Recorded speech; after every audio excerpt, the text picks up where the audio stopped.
Alô, meu irmão, alô, minha irmã, bom dia, boa tarde, boa noite. Estamos indo para a parte 2 da nossa quinta aula do módulo básico de Formação Continuada na Fé Católica. Estamos vendo agora os sacramentos. Meu nome é Valdir, sejam todos bem-vindos e estaremos reunidos em nome de Deus que é Pai, Filho e Espírito Santo. Amém. Só relembrando aí, estamos aqui nos sacramentos da iniciação cristã. E nós estamos falando sobre o Crisma.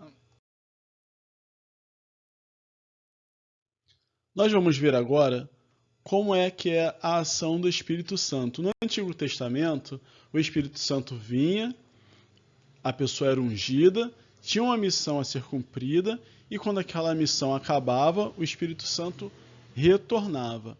E no Novo Testamento, Jesus diz, né? Eis que enviarei para vós o Espírito Santo Paráclito.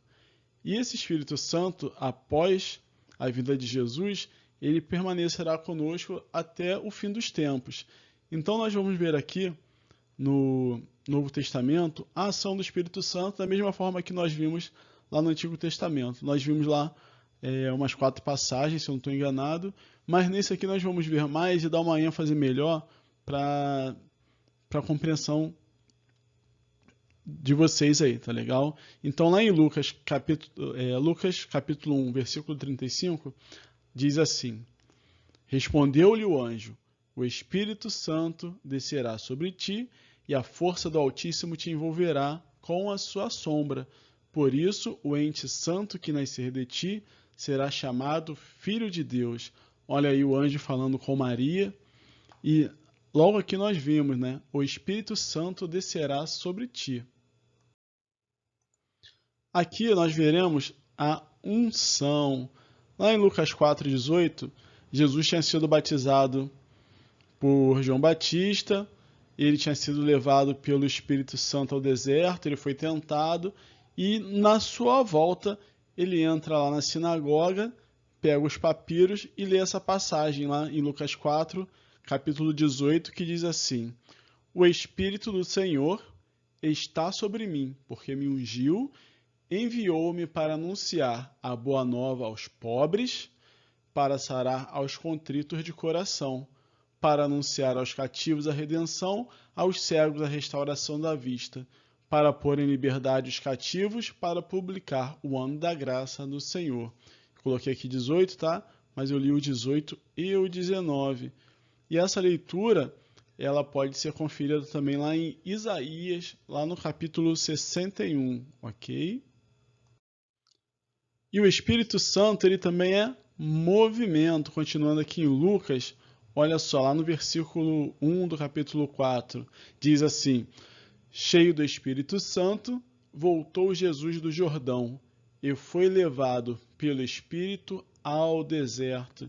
Então nós vimos aqui, ó, a situação, o Espírito Santo na questão do movimento. Dando continuidade, só lembrando aí, para quem está acompanhando, que nós vimos os sinóticos, lá em Mateus 4, versículo 1, diz o seguinte: Em seguida Jesus foi conduzido pelo Espírito ao deserto para ser tentado pelo demônio. E lá no 7, nós podemos ver que Jesus diz: Disse-lhe Jesus, também está escrito, não tentarás o Senhor teu Deus. Então, nesse momento aqui, nós vemos a ação do Espírito e a luta contra a tentação do demônio. Aqui, continuando, lá em Lucas 4, nós vemos a questão da pregação. Por quê?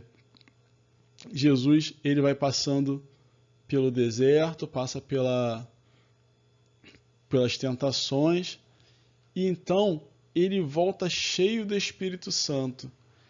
Ele vai lá para a sinagoga, e lá no versículo 14 diz o seguinte: Jesus, então cheio da força do Espírito, voltou para a Galiléia, e sua fama divulgou-se por toda a região.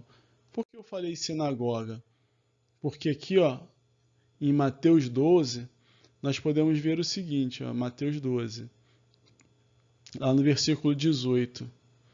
Jesus, ele começa a ser questionado. Eles falam assim, estão questionando, né, porque Jesus tinha expulsado os demônios.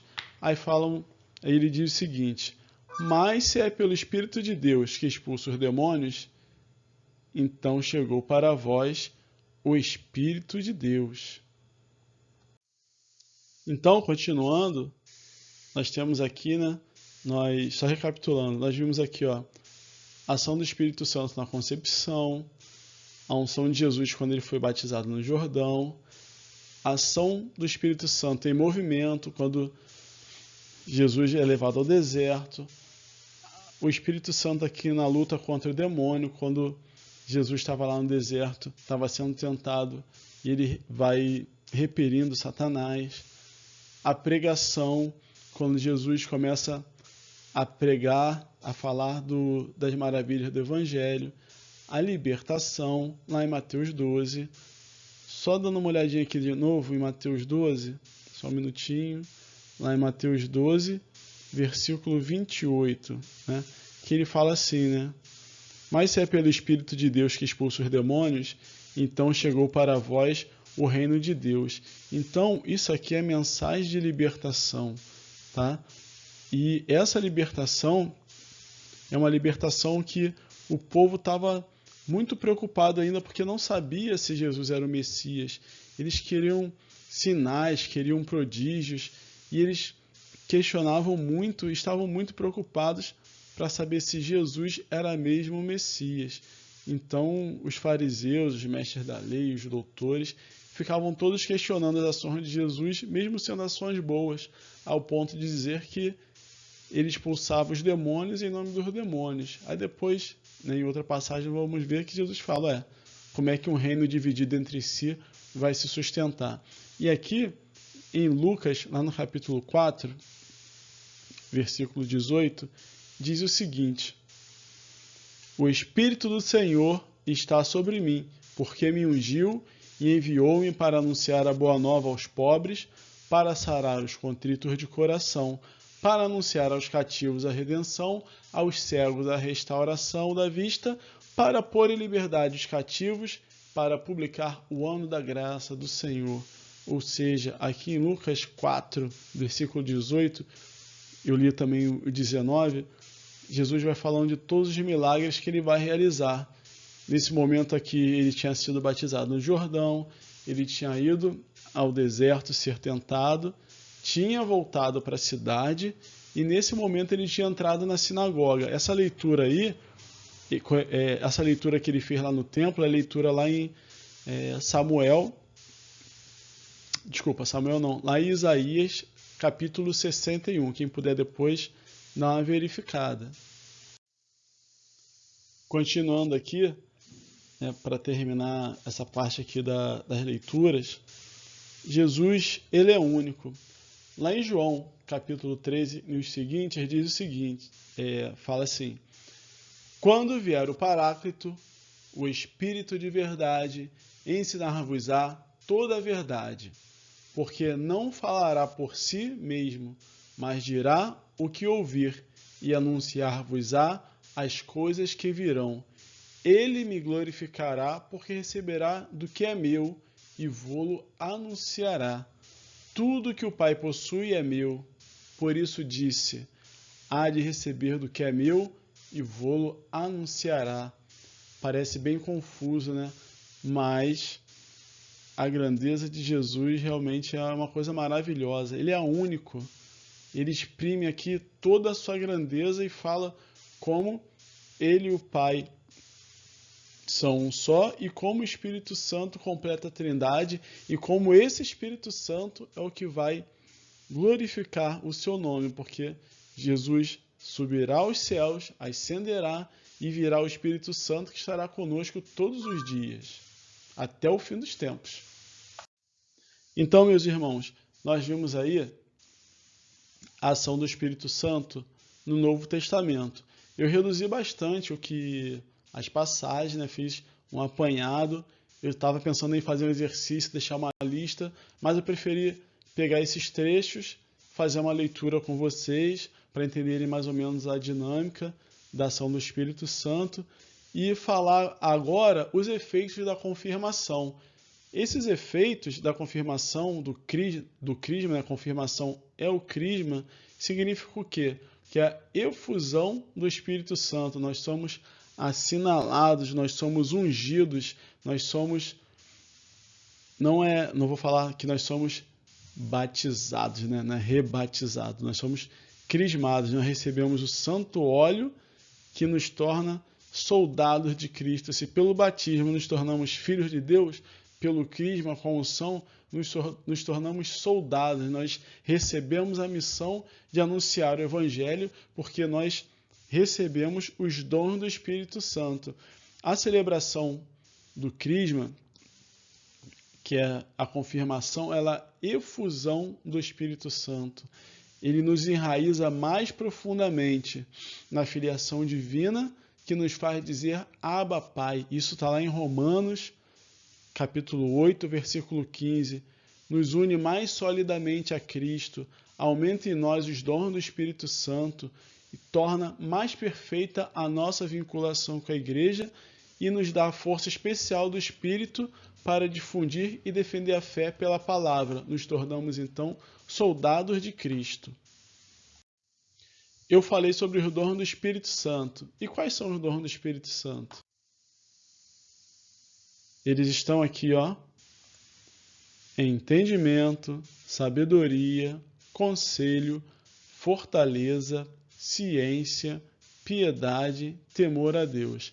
O exercício para fazer em casa vai ser vocês procurarem o que significa cada um desses dons, mas eu vou dar uma dica aqui, ó. Eu vou falar sobre o temor de Deus. Muita gente confunde o temor, né, com medo. O temor de Deus, ele não está relacionado a medo.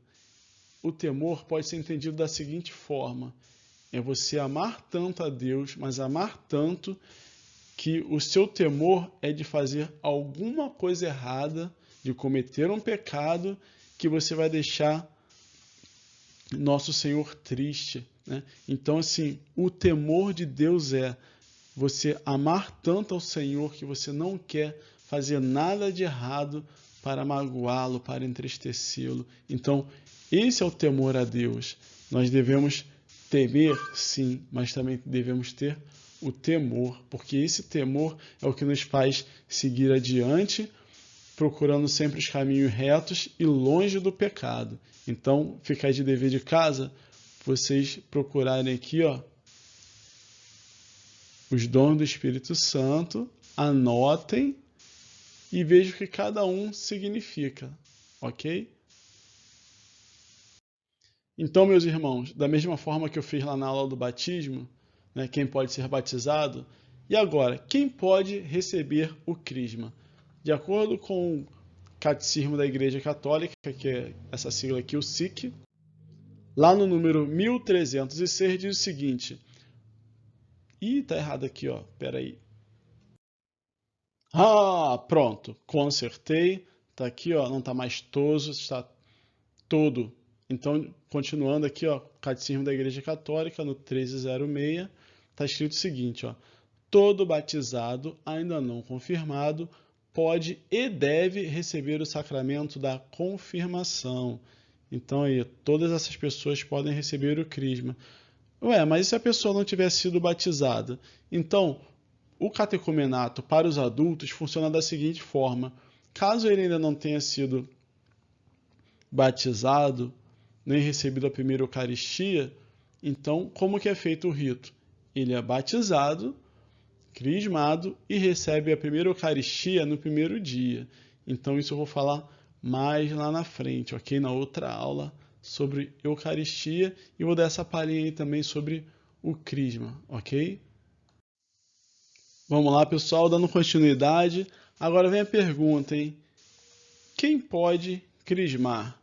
O diácono, o presbítero ou o bispo? Vamos lá? Acertou quem falou? O bispo. Os bispos, né? Eles são os ministros extraordinários do batismo, porque os bispos são os descendentes diretos dos apóstolos.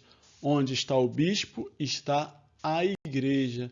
Então, por isso que o sacramento do crisma, ele foi separado de uma forma que o bispo possa realizar, porque o bispo vai estar presente na comunidade e crismar aquelas pessoas. Por alguma exceção, isso pode ser atribuído aos padres, mas não é comum. Por exemplo, agora em tempo de pandemia, eu não sei quando que você vai estar vendo esse vídeo, mas eu estou gravando aqui no ano de 2021, no mês de julho, e ainda estamos no meio de uma pandemia aí com o Covid-19. Então, os bispos autorizaram alguns padres a realizarem o sacramento do crisma. Então, isso aí é a exceção. Mas tem um dia no ano em que o padre, né, o presbítero, ele pode realizar o crisma. Então, essa aí fica de dever de casa. Quem estiver vendo esse vídeo e quem souber que dia é esse, coloca lá no canal Foco na Fé Católica para a gente poder ir ajustando os ponteiros, ok? Vamos lá? Então, meus irmãos, minhas irmãs, quero agradecer a todos aqui pela parte 2 da nossa quinta aula. Espero vocês aí na próxima aula. Gostou? Compartilhe, manda lá para o seu amigo, manda um alô lá no grupo. Fala se você está gostando, se não está, se tiver dúvidas, perguntas, fale, comente, que é para a gente poder evoluir aí no canal, tá bom? Que Deus nos abençoe e estivemos reunidos em nome de Deus que é Pai, Filho e Espírito Santo. Amém. Até a próxima.